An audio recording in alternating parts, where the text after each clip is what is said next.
How's everybody doing? Hey, great to see everybody. It's finally game week. I know I am, but our staff and players, man, super excited and ready to go play some ball here in a couple days. Missed you guys over the last couple days. Not sure what you were doing during the course of the weekend, but we've been at work. Had 3 really good practices. I think guys are mentally, physically in a really good spot. Got to clean some things up here over the next couple of days. But excited to get an opportunity to go play inside Neyland Stadium. For our players and coaches alike, our coaches lots.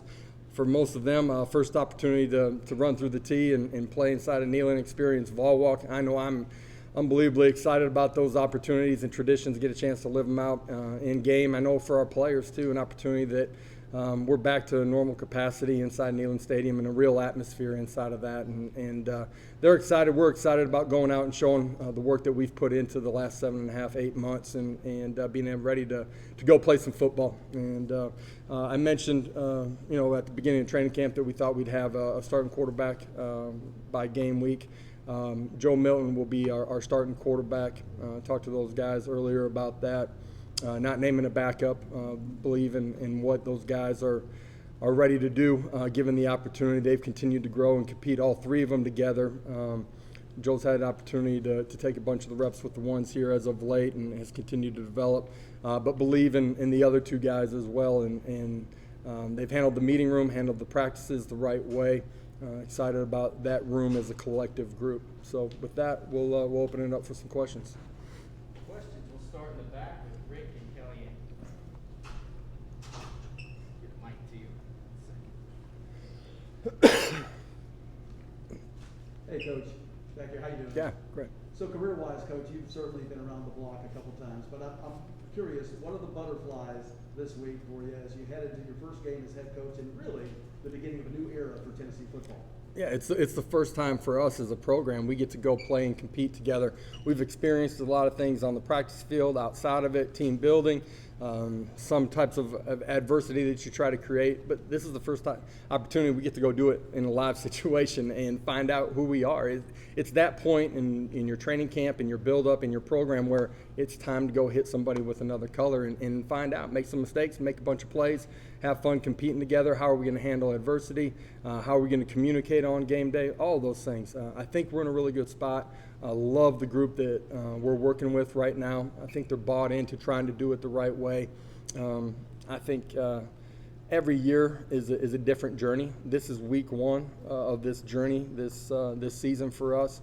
Excited to go kick it off, but certainly, I don't know if butterflies is the right word, more anticipation and excited about the opportunity.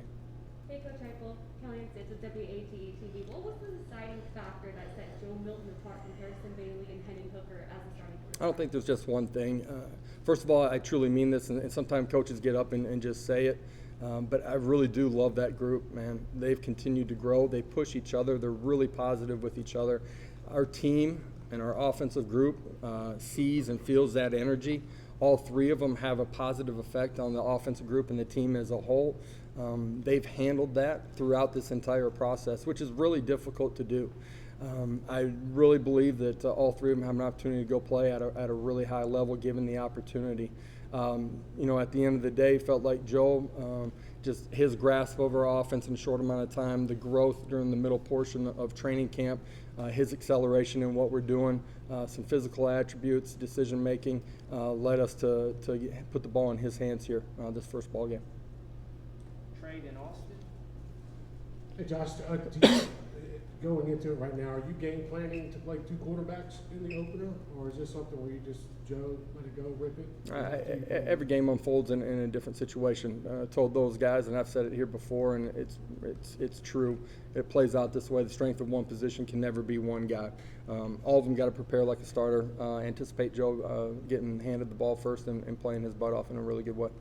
Real quick follow-up. What was the reaction from Harrison Bailey and Henning Hooker when the announcement? Both of them have handled it in a really positive way.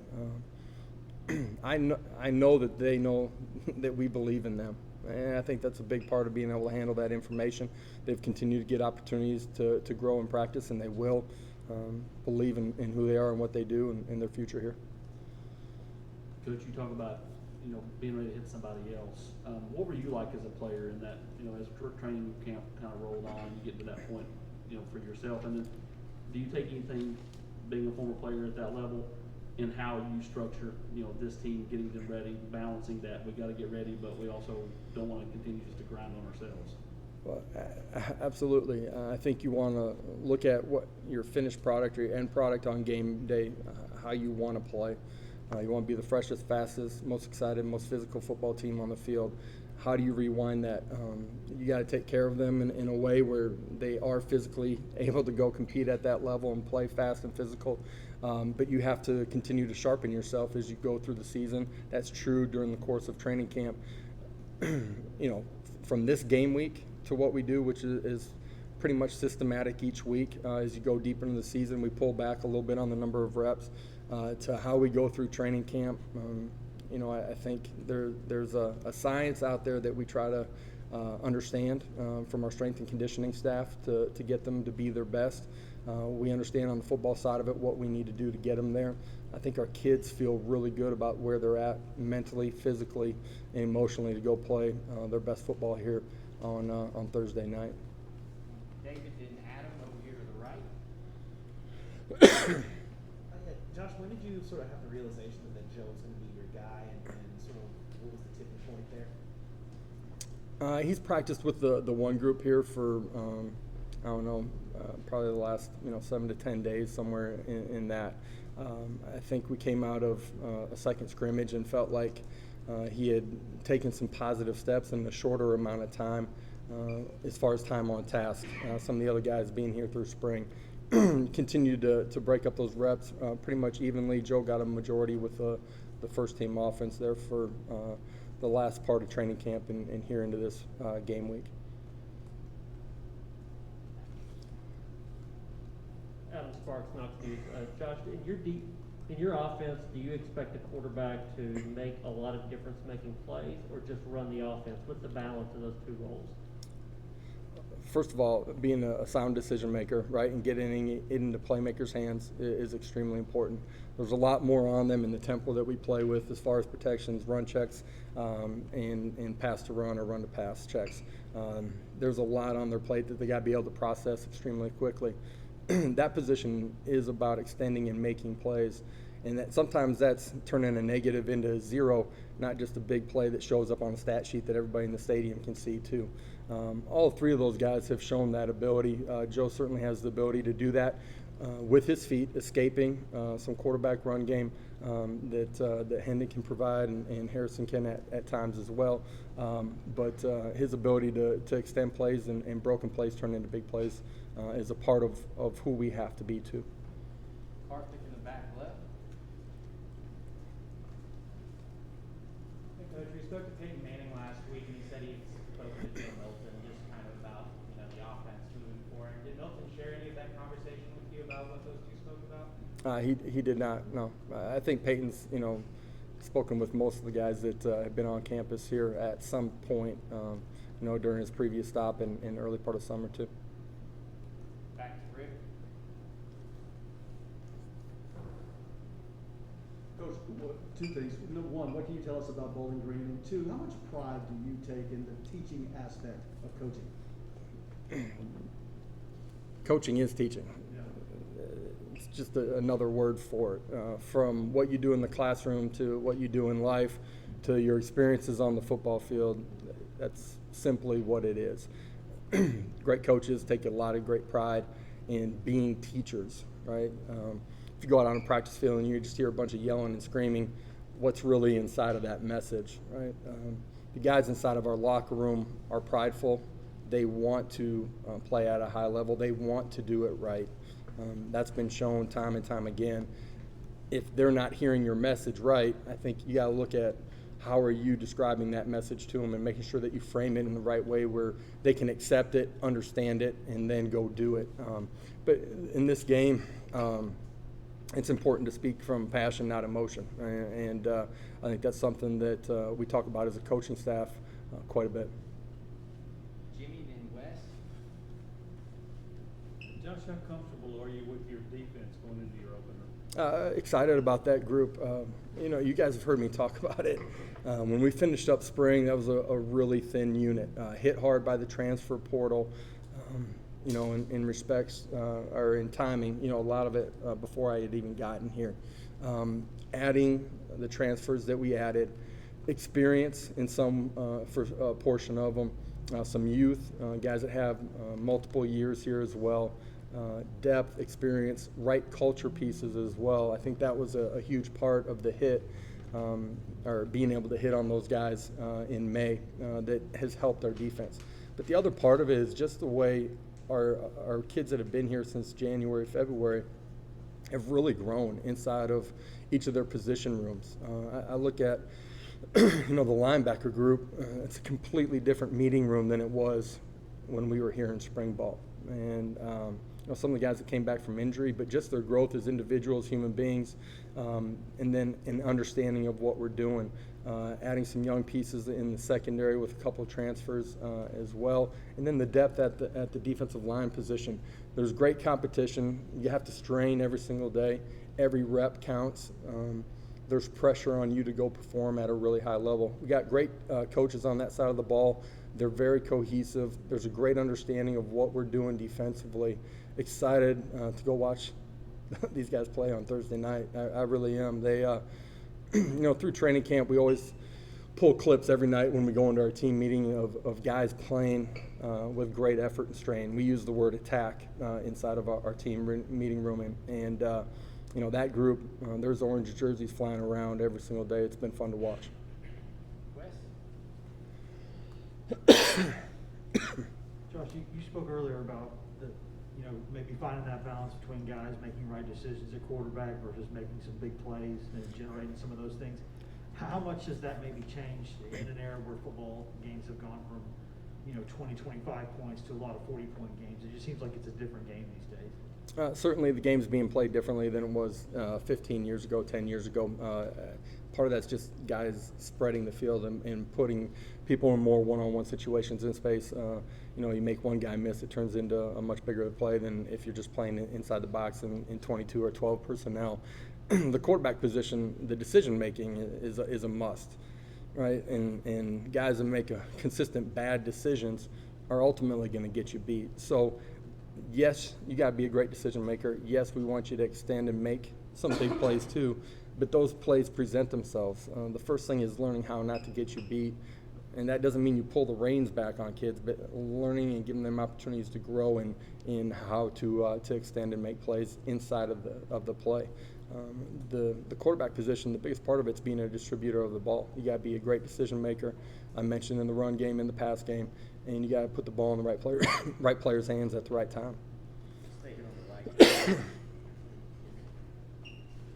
Two things, Josh. Have you decided which coaches will be on the sideline and which will be up in the press box, and how does that look? And then two, what can you tell us about Bowling Green?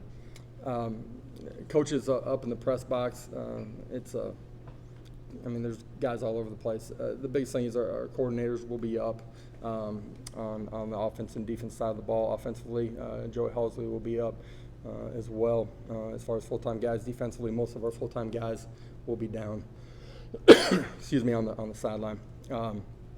Bowling Green, I think you watched the video of them a year ago.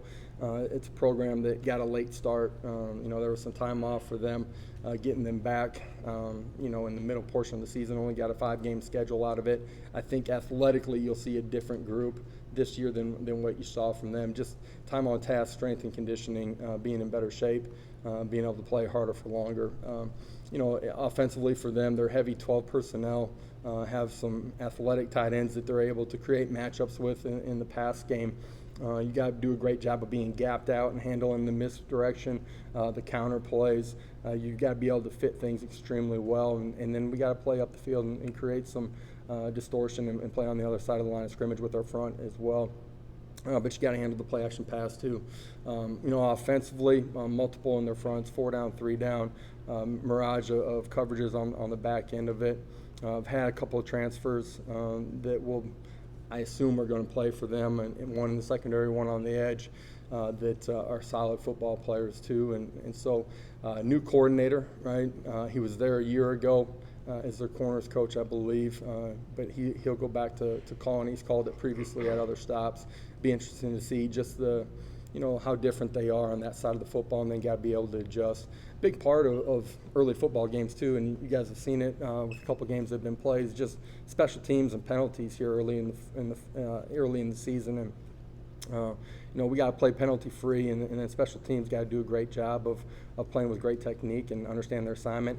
All three phases got to adjust. Week 1, you got to expect the unexpected and be ready to adjust and be able to communicate well from the sidelines.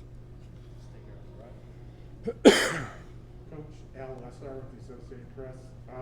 What's your comfort level with your team's COVID situation compared to the start of camp? Yeah, this is an allergy cough, not a COVID cough. Okay. All right.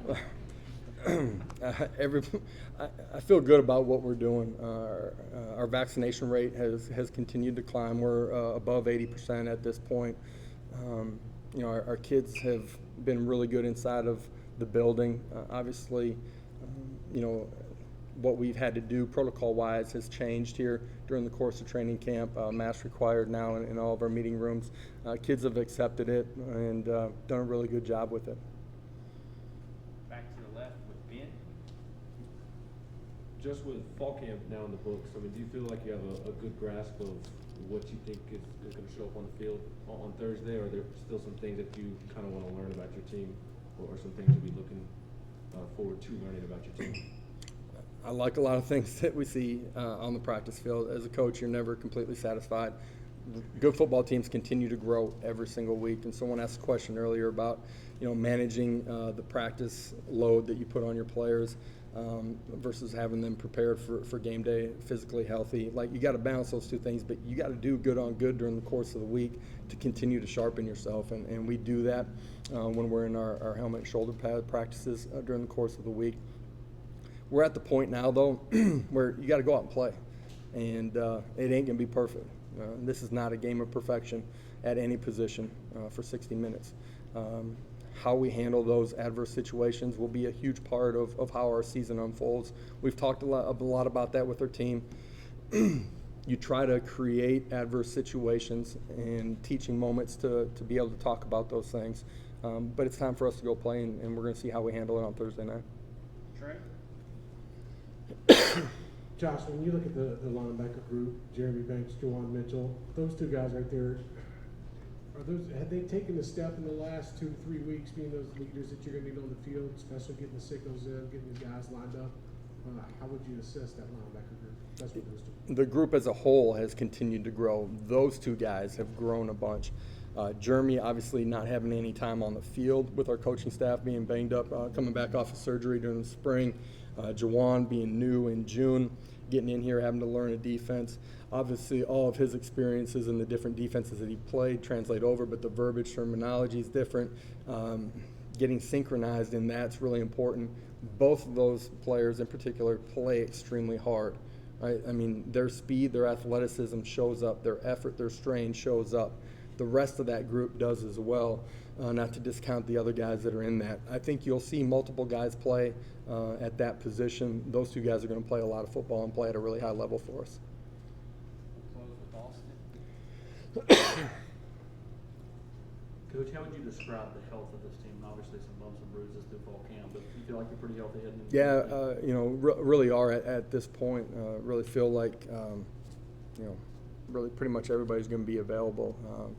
K-Ron obviously with his injury early in training camp won't be available, but pretty much everybody else is going to be ready to go roll on Thursday night. Excited to go see these guys compete. It's going to be a lot of fun. Guys, appreciate it.